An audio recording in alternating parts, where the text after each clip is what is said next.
Hi, and welcome to the very first episode of Healthcare Solutions, World of Their Own, the Infertile Woman podcast.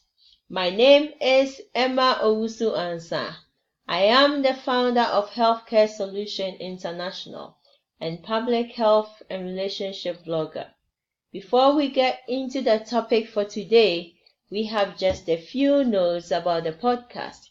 This is Healthcare Solutions' first ever podcast, and we are so excited to be sharing women issues with our new audiences in this new medium. But as with anything new, we do have a bit of a learning curve. We hope that you can be understanding and patient as we work through together. Today we are discussing the topic I have named the infertile woman, because that is how it feels like when a woman is going through infertility and mental health. Here are some few stories from women facing infertility issues around the world. Rebecca, a housewife who had trouble conceiving during the first 2 years of marriage, found life unbearable. Married women are expected to produce child within their first year of marriage, and failure to do so can create difficult situations in the home. It was going to be like a stigma. Everybody will look at you and say, "Look at her, she's can't give birth," Rebecca says. And in our culture, if you marry, you must give birth. So my main fear was what my husband was going to think and what people would say. The longer it takes to conceive a child, the more pressure can come from the husband or his family to seek another wife. It didn't happen to Rebecca because she eventually became pregnant and is now the mother of 4 children. Akosia's story is different. She's been married for 8 years, and her husband has fertility issues. Fortunately, she says, there's been no family pressure to have children, but the husband refused to go for checkup because of the fear of what people would say. What people see is a woman who is barren and not able to have kids. But behind the scenes, there are psychological issues that affect people like Rebecca more than the infertility itself. As a result of taking the responsibility for the emotional impact of the infertility, women experience intense feelings such as pain, anger, fear, etc., which combine with the messages that her way of dealing with things is in some way dysfunctional or crazy, causes her to feel an anxious depression. As feelings spills out, she feels out of control and doesn't really know how to ask for what she needs, especially from the husband she's struggling so hard to protect. She may yearn for an emotional connection or interaction at one moment and in the next withdraw emotionally from her husband, and when she fears she has disappointed him. Individuals who learn they are infertile often experience the normal but nevertheless distressing emotions common to those who are grieving any significant loss. In this case, the ability to procreate.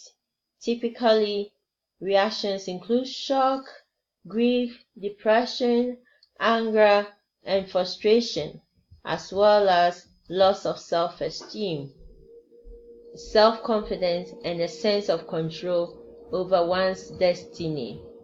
These women also suffer from relationship issues, medication side effects, and money worries. Infertility treatment costs money. Cost of infertility treatments are significant, and so it can be very disappointing if one is doing IVF, for instance, and it doesn't see the outcome,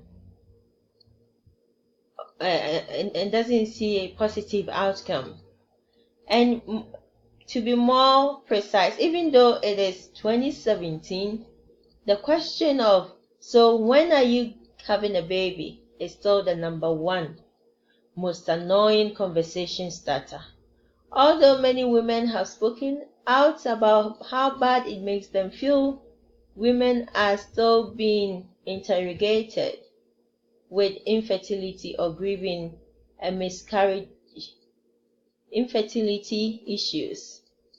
You do not know who is struggling with infertility or grieving a miscarriage or dealing with health issues.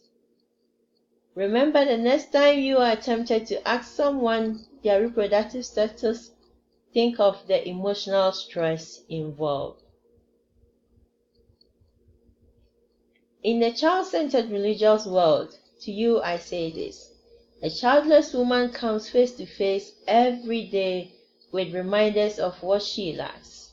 At every school, bus stop, supermarket, clothing store, church, and in every conversation, I long to speak to others like myself fully connected to the religious community.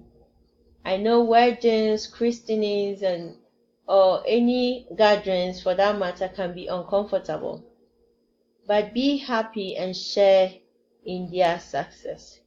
Women love to talk about their lives. If they are parents, they talk about their children incessantly. It is not that they are doing it to hurt anyone.